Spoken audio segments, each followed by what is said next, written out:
So, what are the differences between whey, casein, and collagen proteins?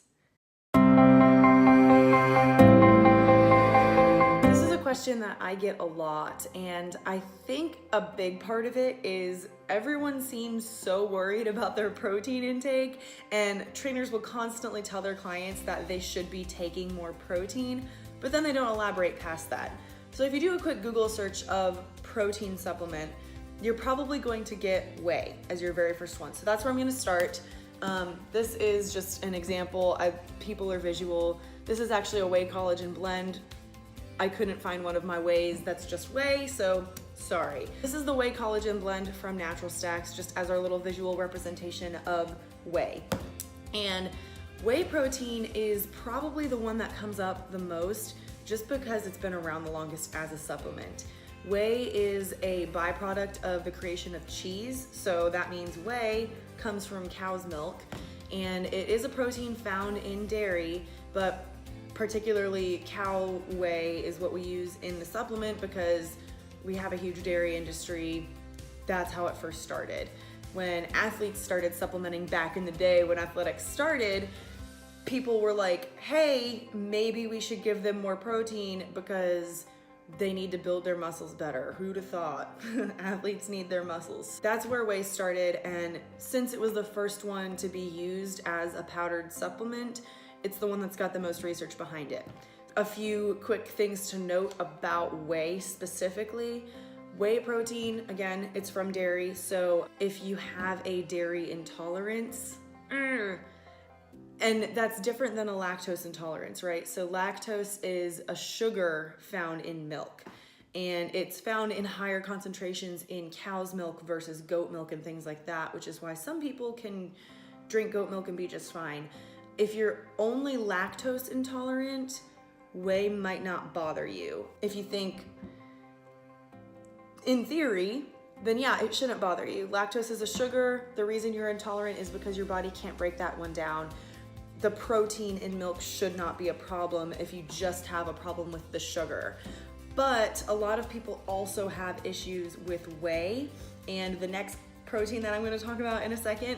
Yeah, so if you have a dairy intolerance that isn't just lactose intolerance, whey's not going to be your best bet. And actually, I do know several people, and I've heard this as a trend. Even if you don't know that you have a whey intolerance at first, you could have one, and then when you start supplementing with it over time, it feels like you develop an allergy to whey and your reactions get worse and worse. So if you're worried about a possible dairy intolerance, this might not be the way for you to go. Might not be the way for you to go. That's so dumb. But if you think that you handle dairy just fine, it's great. The benefits of whey supplementation, as proven by a lot of years of research behind it, is that it does help improve muscle growth, and it actually helps you maintain muscle even through weight loss. Because of the improved muscle retention, you have better athletic recovery, better athletic performance, and all those good things that you want from your protein supplement. So that is whey protein, and this one is the Natural Stacks Whey plus Collagen blend, if you are curious. That's our visual whey. So I don't actually have any casein protein right now. I actually personally don't really use it. So this is gonna be our casein protein. This cute little mason jar, because of course I have mason jars in the house that are used as decor. Casein protein is probably the one that you'll hear about after whey. And that's because it came around chronologically after whey. So casein protein is also derived from dairy. Now, it is a completely different protein than whey, but yeah, it still comes from dairy, and the supplement form that we use comes from cow dairy. So again, sorry to my dairy intolerant people, casein is also from dairy. And again, if it's just a lactose intolerance, you can handle casein, but if you have a dairy allergy or dairy intolerance, casein is also not for you. The differences between casein and whey are significant. Whey is absorbed fairly quickly. It's based on the amino acid profile of whey, it can just be absorbed and broken down and taken into the muscles very quickly. So a lot of times you'll see the difference in usage because whey is like the thing that the hardcore workout people are chugging as soon as they leave their workout. Casein is the protein supplement that many of them use at night before they go to bed. And some of them will say it's because, oh, it helps keep my muscles good overnight, whatever. Casein just takes a lot longer to break down than whey does.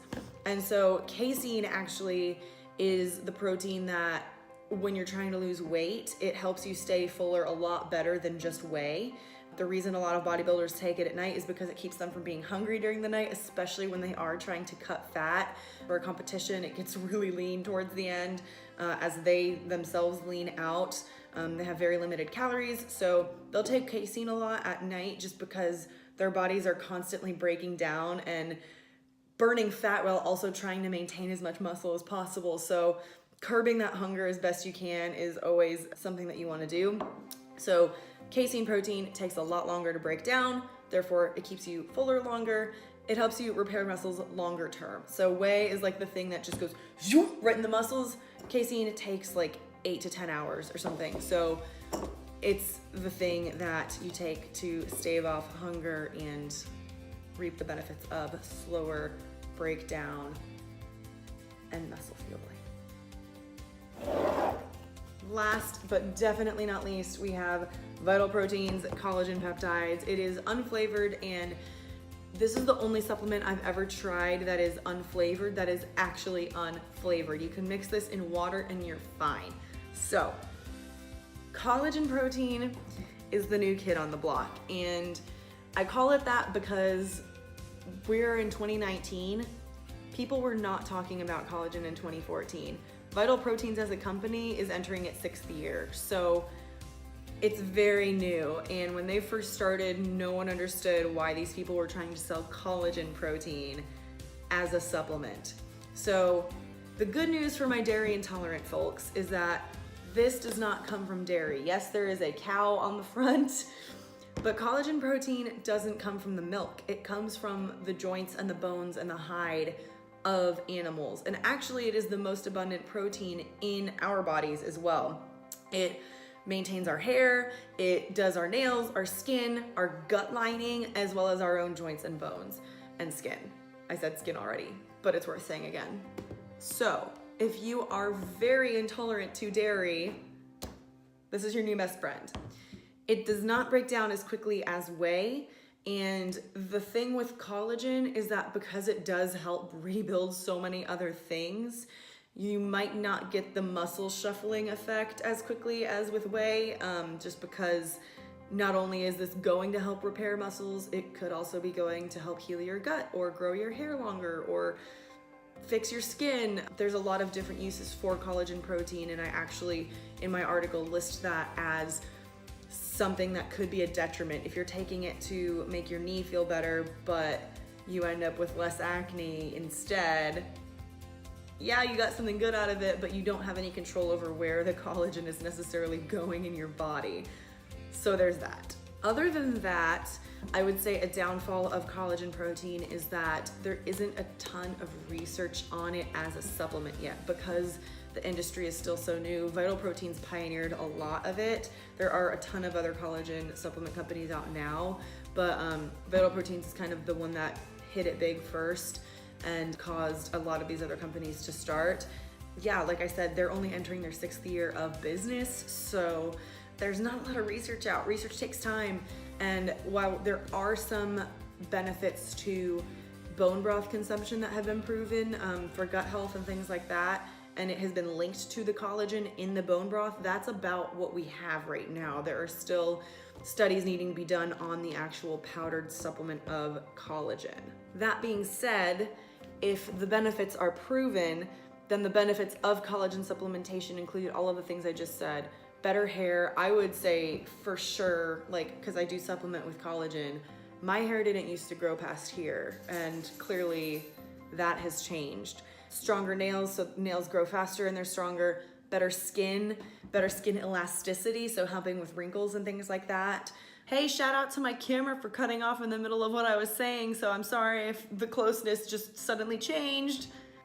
as I was saying, the two biggest health benefits of collagen would be gut lining health and joint health. And the gut health part is one of the big reasons cited for the benefits of drinking bone broth and consuming gelatin, is that because it's that viscous, sort of thick protein that's still a liquid, it actually goes into our digestive tract and rebuilds those linings of the small intestines. And one of the biggest culprits of leaky gut syndrome, well, the literal definition of leaky gut syndrome is that the lining in your small intestine is permeable. It's got holes in it. It's breaking down. So if you have something like collagen or gelatin or bone broth going in and kind of resealing those holes, that can speed up the process of healing your gut and reducing a whole other array of symptoms. As far as joint health goes, I've had several clients of my own coaching practice